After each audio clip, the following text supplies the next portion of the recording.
Monarch competition, Lil Rick dethroned last year's party monarch Peter Ram. Ram finished third ahead of Mikey and just behind Blood, who placed second. This is Lil Rick's first title at Bushy Park, but his fifth party monarch title overall. I'm feeling real good. Ain't no winner that don't feel good. I'm happy to win the party monarch. It's 20 years for me in the business, and it come like a party for me for my 20th. You know, it come like a gift. 60 students have graduated from the latest Youth Pan Project workshop. This year's offering culminated with a concert at the Queen's Park Steel Shed over the weekend. It's sponsored by the Central Bank of Barbados, and Deputy Governor Harold Codrington says the involvement of the youth shows how far steel pan has come. He says prior to independence, the pan was mostly played by uneducated men to primarily entertain tourists. Mr. Codrington adds that the Central Bank is particularly pleased with the growth of steel pan in Barbados. The growth of the steel pan industry deepens the composition of the cultural sector, which has been identified as one of the activities that can help to diversify the Barbados' economic base. Secondly, the bank has always had a keen interest in arts and culture. This is evident from its annual sponsorship of the NCF Visual Arts Exhibition, its acquisitions of art, the construction of the Frank Calmer Hall, the Grand Salle, and as well as the construction of the new museum called the Exchange. Well, a young artist is not happy with the response to local art and is intent on changing it. Lisa Broom tells us more. Mall in Haggett Hall over the next few months.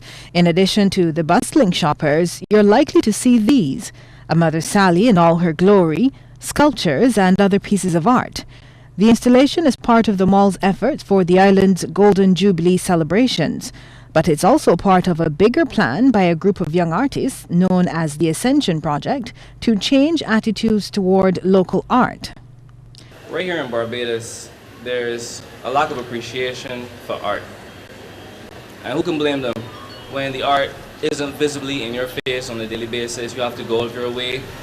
It's not spoken about, it's not fully appreciated. Martha Gibbs and I, we've come together because we are tired of this reality. We want to change this reality.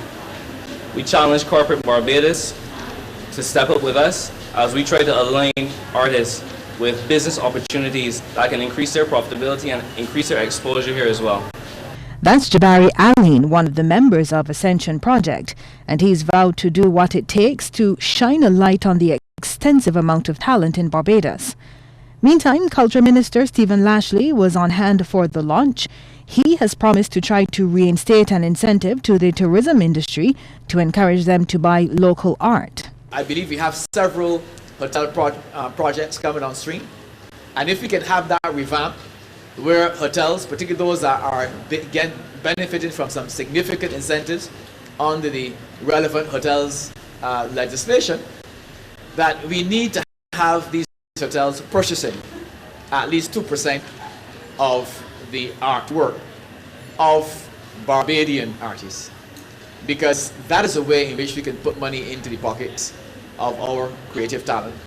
Mr. Lashley also encouraged business places like Sky Mall to see how they can benefit from the Cultural Industries Act. Well, 5 people, including a toddler and a 7-year-old, were injured after sections of their Chapel Gap Spooners Hill St. Michael home collapsed late last night. One man, Nicholas Hinkson, 35 years, was trapped after walls in the home, which CBC News understand was reportedly built without steel, gave way. He had to be freed by the Barbados Fire Service, who responded with 2 tenders and 7 fire officers under the command of Station Officer Clarence Hines and Sub-Officer Denzel Knight. The 35-year-old complained of pains to his feet. Among the injured, 25-year-old Vernell Williams, 53-year-old Cheryl Hinkson, Tanisha Eversley, 7, and 2-year-old Aaliyah Williams. The 7-year-old complained of pains to her head and back, and the toddler head pains. Investigations are ongoing into that matter. Disappointed and frustrated. This was the mood of the retrenched NCC workers at last Friday's meeting with the Barbados Workers Union.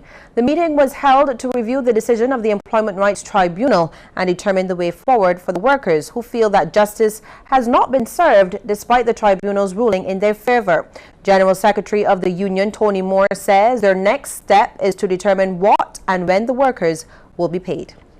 It is our view that a meeting with the NCC is not necessary because the question of what amounts can be answered through the exchanges of information which we would verify with those impacted, and the question of when is one that the Ministry of Finance and the Treasury should be working through those details as we speak and should be in a position to provide us with the when. Ms. Moore said that the workers have waited long enough. It is our view that the workers have waited long enough. The workers who otherwise had process been followed may have been working today at the NCC still and who have been given an award that is less than the time they have been off up to now. In fairness to them, in fairness within the context of this situation, the only approach will be to give them everything that is owed to them, like yesterday. Stay with us. We'll have regional and international stories right after the break.